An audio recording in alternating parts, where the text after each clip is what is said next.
no wonder we can't compete. We're teaching in a mechanical manner. What are we teaching for?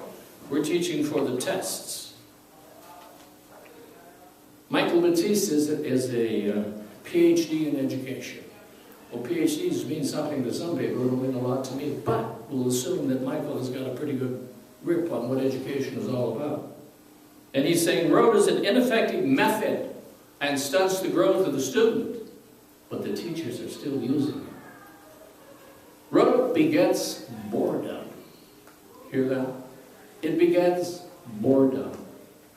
Thinking begets inquiry. Keep that in mind. What are you doing here tonight? You're all sitting here. What are you doing? You are thinking people. Where could you be? You've been 1,000 places besides this room sitting here listening to somebody babble on about education. But you have an inquiring mind, regardless of your age. And you're saying, I want to learn. I want to get ahead of this game. I want to do something about it. But inquiry does that.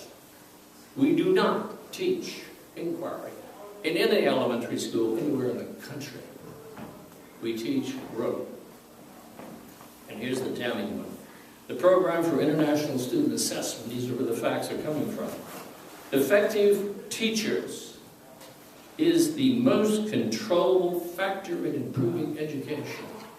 Effective teachers is the most controllable factor. What do we look at? We're saying you're from a low economic area.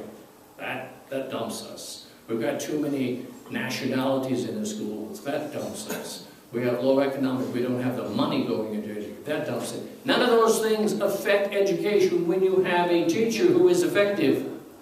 None of them.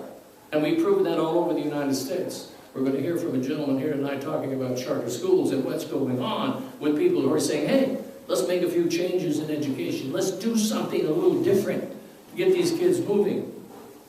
And here it is. This is the most damning thing of all that I'm going to give you tonight. The heart of the problem is the painful fact that the people being admitted to the ranks of America's K through 12 are the wrong people. Do you hear that? The wrong people. Wow. When's the last time you looked on your television and saw an advertisement for becoming a teacher? I can't even remember one.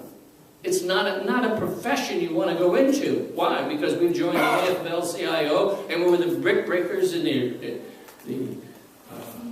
carpenters and all the rest of them. And that's when we diminished what education is all about. Who controls education in California? The state controls it and the federal government controls it. What do we have to say locally? Very little. It's a shame that that's what it is. The book that we have to give you all the regulations for the state of California. Are you ready for this? I haven't read it. 100,000 pages telling you what you can and can't do in the state of California in education. I want to be an attorney. What do? I go to the Bar Association, take an examination. They say, that makes an attorney. How do I become a teacher? I take the test, go through the hoops, and the state of California says, aha, you're a teacher. You're breathing, and you're a teacher. Now, we have some good teachers, there's no question about that.